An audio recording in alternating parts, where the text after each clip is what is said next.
Hello everyone, welcome back to my channel Mathopedia. और आज की वीडियो में हम अपना अगला टॉपिक करेंगे रियल एनालिसिस मैट्रिक्स स्पेस का। अभी तक हमने प्रीवियस 2 लेक्चर देखे हैं। फर्स्ट लेक्चर के अंदर हमने बेसिक देखा था कि मैट्रिक्स स्पेस कहते किसे हैं, और सेकंड लेक्चर में हमने किया यूजुअल और यूक्लिडियन मैट्रिक्स स्पेस।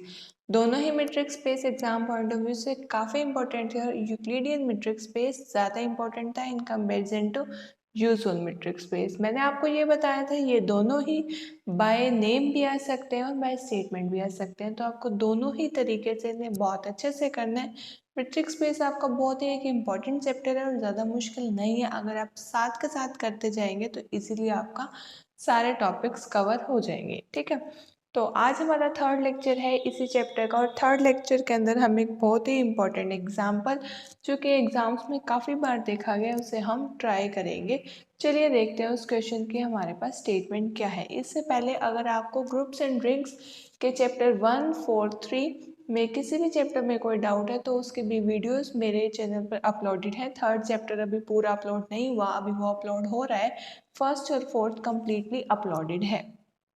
ठीक है, तो आप उसे भी जाकर चेक कर सकते हैं। क्वेश्चन की स्टेटमेंट देखिए आपके पास क्या है। Let d be a function of R2 cross R2 to R such that आपके पास जो मेट्रिक है वो उस क्वेश्चन में इस तरीके से डिफाइन है, वेयर आपके पास x1 x2 और y1 y2 बिलोंग कर रहे हैं R2 के अंदर। आपको शो करना है कि D जो है मेट्रिक है फॉर R2। ठीक है, इसी क्वेश्चन के आपके पास बुक में आपको 2 पार्ट्स दिखेंगे। सबसे पहले हम पहले पार्ट को अच्छे से करेंगे और उसके बाद सेकेंड पार्ट को।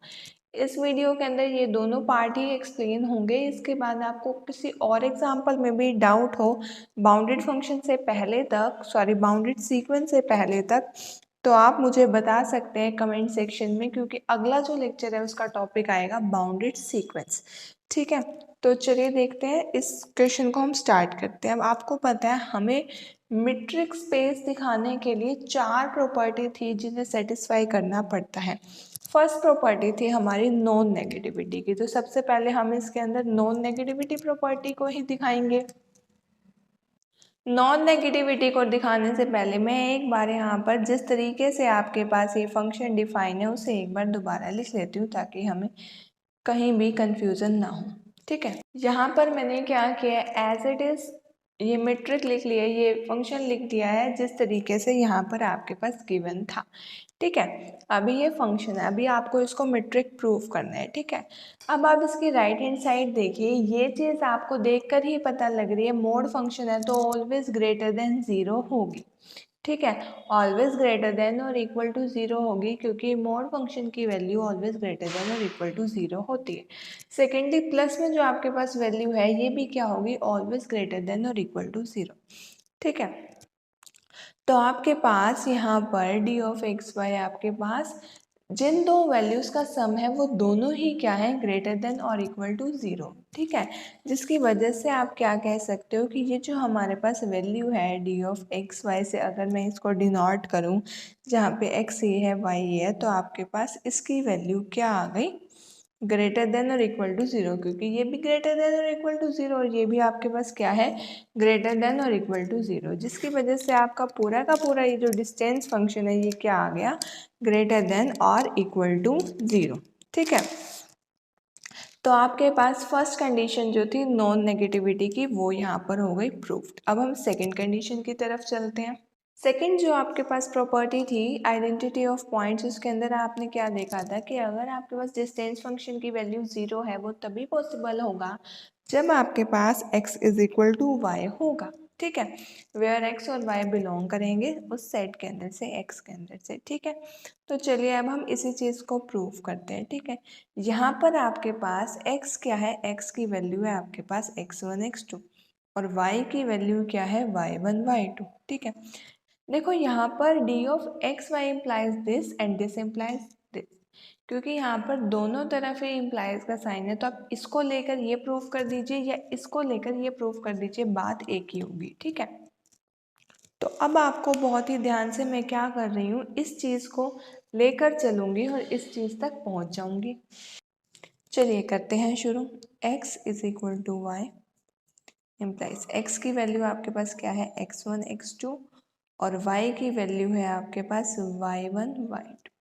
ठीक है, अब आपके पास यहाँ से आप अगर कंपेयर करें तो आप कह सकते हैं x1 is equal to x2 sorry y1 और x2 is equal to y2।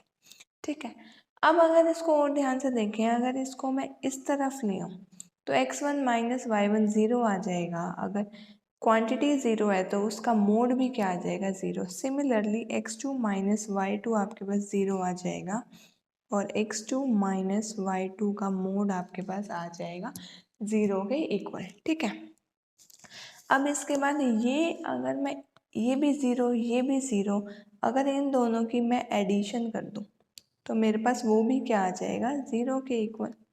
और इन दोनों की एडिशन असल में है क्या, इसकी एडिशन है डी ऑफ एक्स वाई, वो भी क्या आ गया, ज़ीरो। आप लेकर ये चले और आप पहुँच कहाँ तक गए, d of x Y is equal to zero, जिसकी वजह से आप क्या कह सकते हैं, आपकी सेकंड कंडीशन भी हो गई है सेटिस्फाई। अब आपको सिर्फ लास्ट के दो कंडीशन को सेटिस्फाई करना है, एक तो सिमेट्री और एक ट्रायंगुलर इनइक्वालिटी। चलिए सबसे पहले हम देखते हैं सिमेट्री। ठीक है, हर क्वेश्चन में आप देखेंगे पहली तीन प्रॉपर्टी सॉल्व करना इजी होगा in comparison to fourth property. तो आपको हर क्वेश्चन के जब भी आप उन्हें प्रैक्टिस बनाएंगे, जब भी आप रफली प्रैक्टिस करेंगे उनके एग्ज़ाम से पहले, तो आपको अच्छे से अगर चैप्टर करना है तो आपको मैं एक ट्रिक यही बताना चाहूँगी अपने पर्सनल एक्सपीरियंस से कि आपको क्वेश्चन करते हुए फोर्थ वाली प्रॉपर्टी को दो बार करना है। यानी कि जब भी आप प्रैक्टिस करेंगे किसी भी क्वेश्चन की मीट्रिक के, तो आपको पूरा क्वेश्चन करना है, उसके बाद फोर्थ प्रॉपर्टी एक बार दोबारा करनी है। ठीक है, क्योंकि फोर्थ प्रॉपर्टी हर क्वेश्चन की बहुत ज़्यादा इंपॉर्टेंट है। आपने पहले भी देखा होगा यूक्लिडियन मीट्रिक स्पेस के केस में भी फोर्थ प्रॉपर्टी के अंदर कितनी सारी नई ट्रिक्स थी। ठीक है, तो अब चलते हैं हम इसकी थर्ड प्रॉपर्टी पर। थर्ड प्रॉपर्टी के अंदर आपको क्या करना है, डी ऑफ एक्स वाई को डी ऑफ वाई एक्स के इक्वल दिखाना है। ठीक है, अब देखो एक साइड का हम लेकर चल रहे हैं डी ऑफ एक्स वाई, इसकी वैल्यू आपके पास क्या आएगी, अगर आप क्वेश्चन की स्टेटमेंट चेक करें तो आपको पता है ये चीज़ इक्वल होगी x1 माइनस वाई वन के mod plus x2 minus y two के मॉड के इक्वल। ठीक है, अब आप इसी चीज़ को क्या लिख सकते हो, अगर मैं इसमें से नेगेटिव साइन बाहर ले लूँ तो मोड पे तो कोई फ़र्क नहीं पड़ता, यानी कि इसी चीज़ को आप क्या लिख सकते हो, y1 minus x1 mod plus y2 minus x2 mod is equal to D of y x. ठीक है, अब आपको इसके बाद क्या करना है, आप देख सकते हैं आपको प्रूफ भी यही करना था और ये आपका इजीली यहाँ पर प्रूफ हो गया। तो इसके बाद आपको और कुछ भी नहीं करना है, जस्ट आपको ये दिखाना है कि D of x Y is equal to D of y x. ठीक है, for all x y belong to x. यहाँ पर आपके पास सेट क्या है, सेट है आपके पास R2 का, तो आप कैपिटल X लिख दीजिए या फिर आप R2 लिख दीजिए, बात एक ही है, ज़्यादा फर्क नहीं पड़ेगा। ठीक है, यहाँ कैपिटल X की वैल्यू R2 है, या पहले ही क्वेश्चन में स्पेसिफाई कर देना, अदरवाइज आप यहाँ पर R2 ही लिखना है। ठीक है, तो ये थी आपके पास प्रॉपर्टी थर्ड। अब फोर्थ प्रॉपर्टी जो कि बहुत इंपॉर्टेंट है, जैसा कि मैं आपको पहले भी बताती हूँ, तो अब देखते हैं फोर्थ प्रॉपर्टी को। फोर्थ प्रॉपर्टी के अंदर आपको क्या दिखाना होता है कि D of x Y is less than और equal to D of x Z plus D of Z Y. ठीक है, चलिए देखते हैं इसे, ध्यान से देखिए। अब आप आपके पास आपको पता है x तो क्या है, x की वैल्यू है आपके पास x1 x2, y की वैल्यू है हमारे पास y1 y2, और आपके पास z की वैल्यू क्या है, z की वैल्यू है z1 z2। सिमिलर पैटर्न पे ही हम लेंगे ना, जिस तरीके से आपने ये दोनों वैल्यूज ली हैं।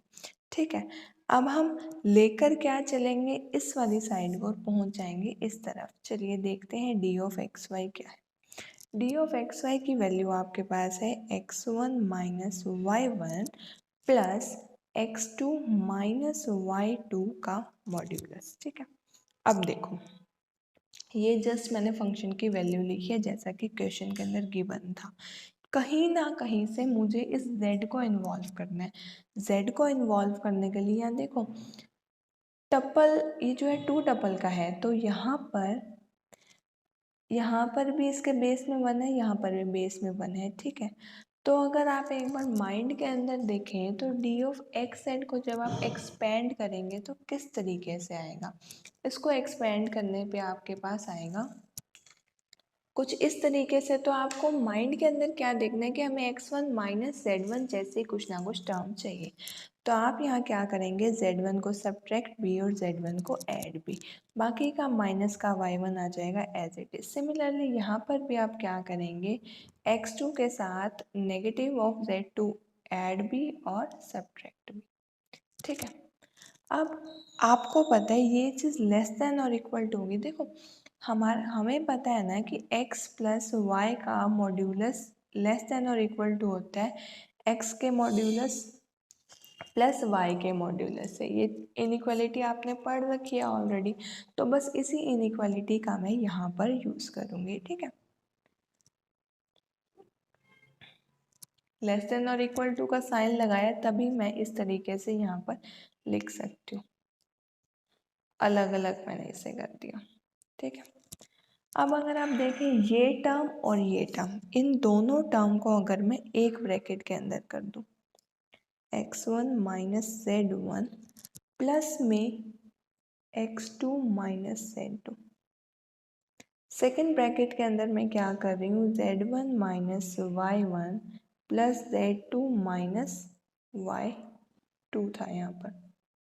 ठीक है, अब ये चीज़ की वैल्यू अगर आप ऊपर से कंपेयर करें तो डी ऑफ एक्स जेड की वैल्यू यही तो आएगी। इक्वल टू कर सकते हैं ना यहाँ तो, क्योंकि लेस देन का साइन तो ऑलरेडी आ गया। तो यहाँ पर आपके पास इस चीज़ की वैल्यू क्या आएगी, D of x Z plus यहाँ पर z और y है तो डी ऑफ जेड वाई।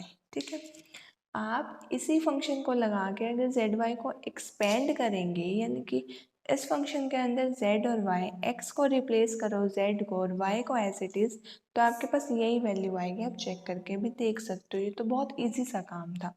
ठीक है, तो आपने देखा कि इस चीज़ की वैल्यू लेस देन और इक्वल टू आ रही है इससे, तो D of x Y is less than और equal to D of x Z plus D of Z Y. ये आपके पास हो गई ट्रायंगल इनइक्वालिटी प्रूफ। आप कहेंगे कि ये तो बहुत ही ईजी था, बट आप एक बार कंपेयर करो कि पहली जो तीन प्रॉपर्टी हमने सेटिस्फाई की एक एक स्टेप के अंदर कर दी, इसमें फिर भी हमें 4-5 लाइन का काम करना पड़ा। तो कंपैरेटिवली हमेशा ही आपकी फोर्थ प्रॉपर्टी कॉम्प्लिकेटेड रहेगी तीन प्रॉपर्टी से। मैं ये नहीं कह रही कि आपको वो समझ नहीं आएगी, मैं ये कह रही हूँ कि प्रिपरेशन करते हुए स्टार्टिंग से ही आपको फोर्थ प्रॉपर्टी पर ज़्यादा फोकस करना है। एग्ज़ाम में आपको जहाँ पर भी आप कुछ पॉइंट भूल जाते हैं या जहाँ पर भी स्टक होके बैठ जाते हैं कि हाँ इसके बाद हमसे सॉल्व नहीं हो रहा, बच्चों का ऑलमोस्ट केस यही रहता है कि फोर्थ प्रॉपर्टी में उन्हें दिक्कत आती है। तो आपको स्टार्टिंग से ही मैं यही गाइड करूँगी कि आपको फोर्थ प्रॉपर्टी पे सबसे ज़्यादा फोकस रखना है हर क्वेश्चन के। ठीक है, तो आपके पास जिस एग्जाम्पल को मैं करा रही हूँ ये उसका फर्स्ट पार्ट यहाँ पर हो चुका है, पूरा का पूरा प्रूफ। ठीक है, तो चारों प्रॉपर्टी मैंने सेटिस्फाई करके दिखा दी, जिससे आप ये कह सकते हो कि D is metric for R2। ठीक है, ये हो गया आपका यहाँ पर क्वेश्चन कंप्लीट। ठीक है, अब इसके बाद हम इसके बी पार्ट को देखेंगे, वो मैक्सिमम फंक्शन के ऊपर है, देखते हैं वो किस तरीके से है। अब नेक्स्ट एग्जाम्पल की स्टेटमेंट, नेक्स्ट एग्जाम्पल कह लीजिए, इसी का सेकंड पार्ट कह लीजिए। बात एक किया, अगर आपके पास एग्जाम में आएगा तो पूरा का पूरा पिछला क्वेश्चन भी 6 मार्क का बनता है और ये वाला भी 6 मार्क का बनता है। ठीक है, बहुत रेयर केस है जो आपके पास 3 मार्क्स के आ जाए। अदरवाइज आपके कॉलेज पर डिपेंड करता है कि वो किस तरीके से इसे डालें। अगर उन्हें पेपर लेंथी करना है तो वो दोनों ही पार्ट 6 मार्क में डाल देंगे। अदरवाइज देखो कॉम्प्लिकेटेड दोनों में से कोई भी पार्ट नहीं है, बट अगर आप बाकी एग्जाम्पल देखें तो उन एग्जाम्पल के कंपैरेटिवली ये एग्जाम्पल मुझे अच्छा लगा और इम्पॉर्टेंट भी था, तो इसलिए मैंने इस एग्जाम्पल को पूरा सॉल्व कराया।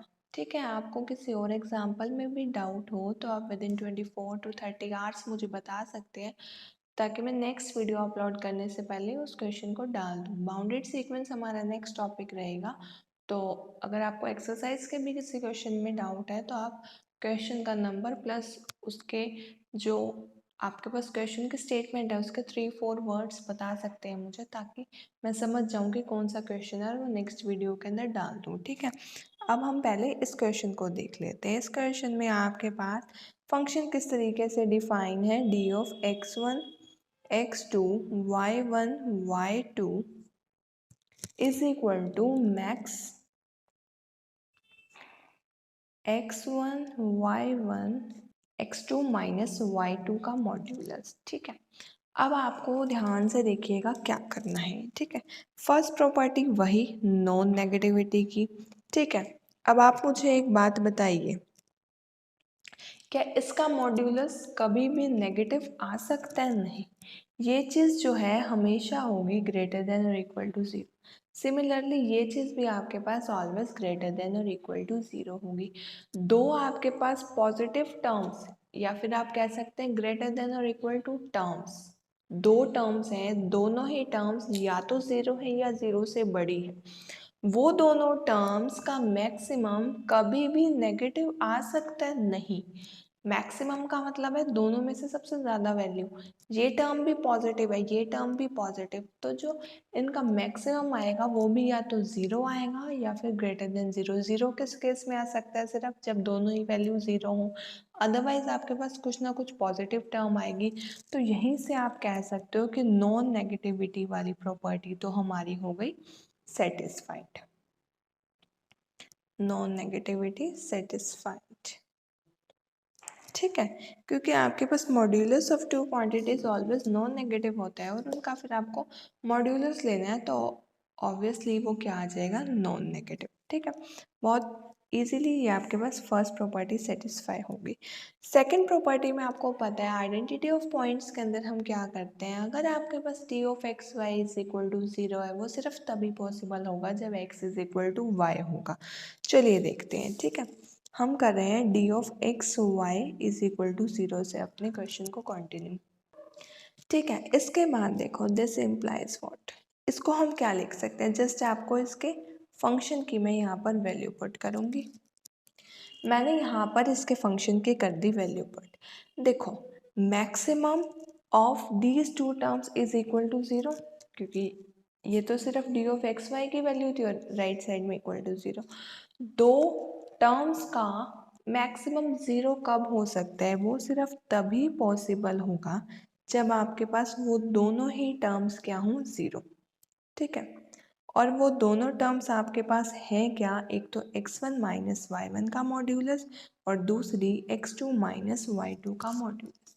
ये दोनों ही टर्म्स आपके पास जब ज़ीरो होंगी तभी आपके पास ये जो पूरा का पूरा फंक्शन है ये ज़ीरो हो सकता है। ठीक है, अब इस पूरी टर्म का मॉड्यूलस ज़ीरो, इसका मतलब क्या? x1 माइनस वाई ज़ीरो, कोई टर्म ज़ीरो है तभी तो उसका मॉड्यूलस ज़ीरो होगा ना, क्योंकि आपको पता हो कि कोई भी नॉन ज़ीरो टर्म का मॉड्यूलस कभी भी ज़ीरो नहीं होता। यहीं से आपको क्या पता चल रहा है? This implies x1 is equal to y1 और x2 is equal to y2। ठीक है, अब आपको एक बात और भी पता होगी कि हमारे पास यहाँ पर x की वैल्यू क्या है? x1 है, x2, और y की वैल्यू क्या है? y1 और y2।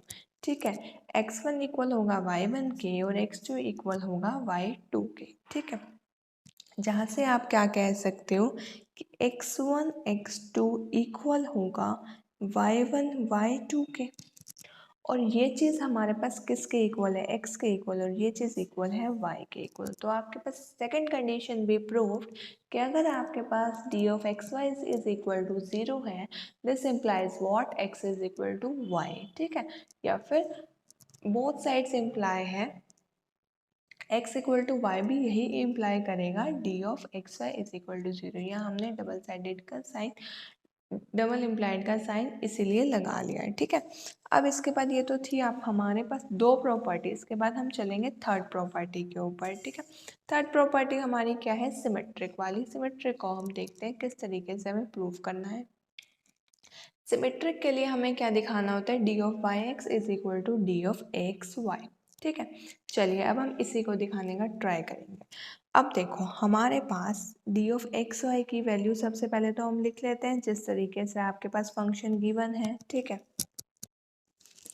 ये आपने लिख लिया फंक्शन। ठीक है, अब x1 माइनस वाई के मॉड्यूलस को आप क्या लिख सकते हो? अगर मैं नेगेटिव बाहर ले लूँ और जब भी आप मॉड फंक्शन से बाहर नेगेटिव लेते हैं तो आपको पता होगा उसका इम्पैक्ट पॉजिटिव ही हो जाता है, नेगेटिव का मॉड पॉजिटिव होता है। तो y1 माइनस x1 का मॉड, और यहाँ पर आप लिख सकते हो y2 माइनस x2 का मॉड।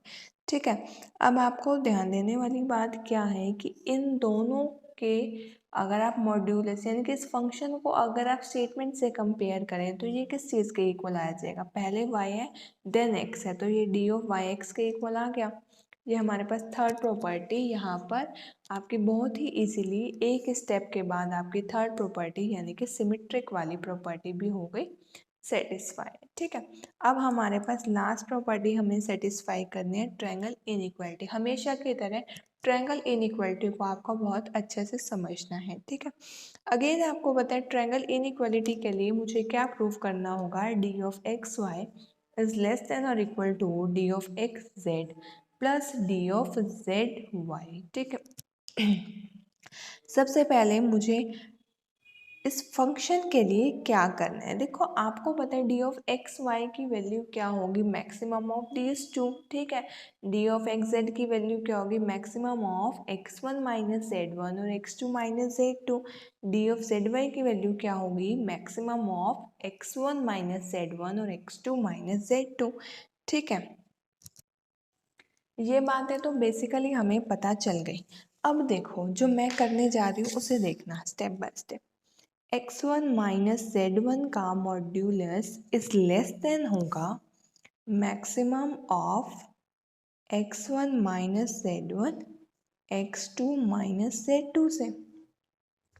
ठीक है, देखो ये किस तरीके से मैंने कहा, ये इन दोनों की एक टर्म है, अगर ये वाली इससे छोटी हुई, ठीक है, तो आपके पास मैक्सिमम आ जाएगा ये, तो ये इससे बड़ा है, इक्वलिटी सॉरी इनइक्वालिटी सेटिस्फाइड। ठीक है, अगर ये इससे बड़ा हुआ, ये चीज़ बड़ी हुई इससे, तब भी आपके पास इक्वल वाला साइन तो है ही सही, तब इन दोनों का मैक्सिमम आ जाएगा ये वाली टर्म। ठीक है, तो चलिए अब आपको ये चीज़ अच्छे से क्लियर हो गई कि x1 minus Z one less than आएगा इन दोनों टर्म से। अब आपको क्या करना है, z1 माइनस वाई वन की वैल्यू देखनी है। ठीक है, अभी ये आपको सारी चीज़ें क्लियर होंगी मैं ये सब क्यों कर रही हूँ। z1 माइनस वाई वन का मॉड्यूलस इस लेस देन और इक्वल टू होगा मैक्सिमम ऑफ जेड वाई, है ना, तो z1 minus y one z2 minus y two. देखिए यहाँ पे ध्यान से मोड है यहाँ पर, ठीक है, यहाँ पर मोड है। ठीक है, अब अगर मैं इन दोनों को ऐड कर दूँ तो आपके पास क्या आ जाएगा, x1 minus Z one plus z one minus y one. ठीक है, ये पूरी की पूरी इसके साथ ऐड होगी। ठीक है, जब पूरा का पूरा ये फंक्शन इसके साथ ऐड होगा, ये आपको पता है किस चीज़ की वैल्यू है, डी ऑफ एक्स जेड की, और ये चीज़ किस चीज़ की वैल्यू है, डी ऑफ जेड वाई की। ठीक है, ये पूरी ही वैल्यू आपके पास डी ऑफ एक्स जेड की है और ये पूरी वैल्यू आपके पास है डी ऑफ जेड वाई की। ठीक है, अब आपको क्या करना है, इसके बाद ये आपके पास थोड़ा बहुत आप रिलेट करें तो राइट हैंड साइड का कुछ पोर्शन आ गया। ठीक है, अब एक बार लेफ्ट हैंड साइड पे फोकस करते हैं। Left hand side x1 minus Z one, ये किस चीज़ से लेस देन और इक्वल टू आएगा, मैं इसमें क्या कर रही हूँ, z1 सब्ट्रैक्ट b और z1 ऐड b। ठीक है, x1 माइनस वाई वन मैंने एज इट इज़ लिखा और माइनस z1 और प्लस z1 कर दिया। देखिए, ठीक है, अब आपको पता है ये चीज़ सॉरी ये तो जस्ट इसके इक्वल ही है। अब मोड को अगर मैं दो पार्ट में डिवाइड करूंगी तो ये इस चीज़ से लेस देन आएगा। ठीक है, ये चीज़ खोलेंगे तो इस पूरी क्वांटिटी से लेस देन और इक्वल टू आएगा। जस्ट मैंने आपको पिछले क्वेश्चन में भी बताया था, ये एक प्रॉपर्टी होती है और किस तरीके से एक्सपेंड होता है वो भी बताया था। ठीक है, अब आपको यहीं से ही क्लियर हो रहा होगा कि x1 माइनस वाई वन जो कि हमारी लेफ्ट हैंड साइड थी वो लेस देन और इक्वल टू आ गई किसके, x1 minus Z one plus z one minus y one. अब एक बार इस इक्वेशन को देखिए और इस इक्वेशन को देखिए, ये चीज़ इससे कम है और ये पूरी की पूरी क्वांटिटी इस क्वांटिटी से कम है, तो इनडायरेक्टली अगर हम या फिर इक्वेशन 1 और 2 आप इसका नाम दें और फर्स्ट एंड सेकंड को कंबाइन करके एक रिज़ल्ट निकालें, तो ये क्वांटिटी इससे लेस देन आएगी क्योंकि ये इससे कम है और ये पूरी की पूरी क्वांटिटी जो कि मैंने यहाँ एज इट इज़ लिखी है, ये क्वांटिटी इससे कम है। तो मैं कह सकती हूँ x1 माइनस y1 का मॉड्यूलस लेस देन और इक्वल टू आएगा d of x Z plus D of Z y से। ठीक है, इसी तरीके से अगर मैं इसी पैटर्न को फॉलो करूं, आप एक बार करके देखना। बेस में बस आपको क्या करना है, इन सारे स्टेप्स के अंदर आपको बेस में क्या करना है, 2 लेकर चलना है।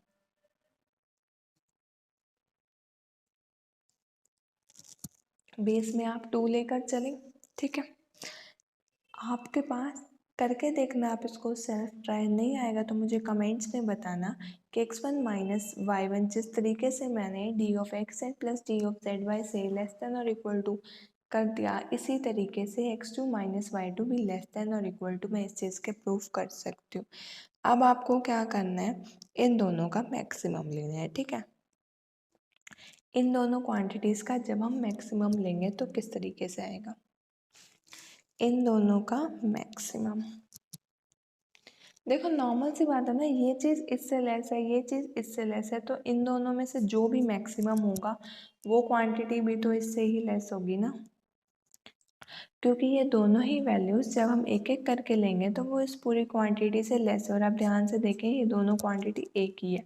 ठीक है, तो अगर अकेले से अगर हम एक क्वांटिटी लें तो ये इससे कम है, तो इन दोनों का मैक्सिमम भी तो इसी से लेस देन आएगा। ठीक है, और ये चीज़ इक्वल है किसके, ये चीज़ इक्वल है एक्स वाई के, तो D of x Y is less than और इक्वल टू आ गया d of x Z plus D of Z y के। तो यहाँ पर आपके पास ट्रायंगल इनइक्वालिटी भी प्रूफ, इसी के साथ साथ मैंने यहाँ पर चारों प्रॉपर्टी सेटिस्फाई कर दी हैं। तो इस क्वेश्चन में भी आपके पास चारों प्रॉपर्टी जैसे ही सेटिस्फाई होंगी तो आपको पता है हम क्या कहते हैं कि मैट्रिक्स स्पेस बन जाता है, क्योंकि किसी भी फंक्शन को मैट्रिक्स स्पेस दिखाने के लिए हमें 4 प्रॉपर्टी ही सेटिस्फाई करनी होती है और चारों ही हमने प्रॉपर्टी सेटिस्फाई कर दी। तो काफ़ी अच्छा क्वेश्चन था ये। पेपर में ज़्यादा कॉम्प्लिकेटेड क्वेश्चन नहीं आते, सिर्फ उन्हें ये चेक करना होता है कि आपको पूरा कंसेप्ट अच्छे से क्लियर हुआ या नहीं हुआ। ठीक है, अभी इसके बाद काफ़ी अच्छे अच्छे क्वेश्चंस भी आएंगे इस चैप्टर के अंदर, तो वो भी आपको बहुत ही ध्यान से करना है। तो आई होप आपको ये वीडियो बहुत अच्छे से समझ आई होगी। Thank you so much for watching this video. आपको कोई भी डाउट हो तो आप वो मुझसे कमेंट सेक्शन के अंदर पूछ सकते हैं, और किसी एग्जाम्पल में भी आपको डाउट हो तो आप मुझे उस एग्जाम्पल की स्टेटमेंट बता दीजिएगा। मैं नेक्स्ट अपनी वीडियो के अंदर उस एग्जाम्पल को अच्छे से क्लियर कर दूँगी। और अगर आपको मेरी वीडियोस का कंटेंट यूज़फुल लगा हो तो प्लीज़ वीडियो को लाइक कीजिए, चैनल को सब्सक्राइब कीजिए और अपने क्लासमेट्स, क्लास ग्रुप्स और बाकी जो फ्रेंड्स हैं आपके बीएससी बीए और बीएससी ऑनर्स के, उनके साथ शेयर कीजिए। Have a nice day.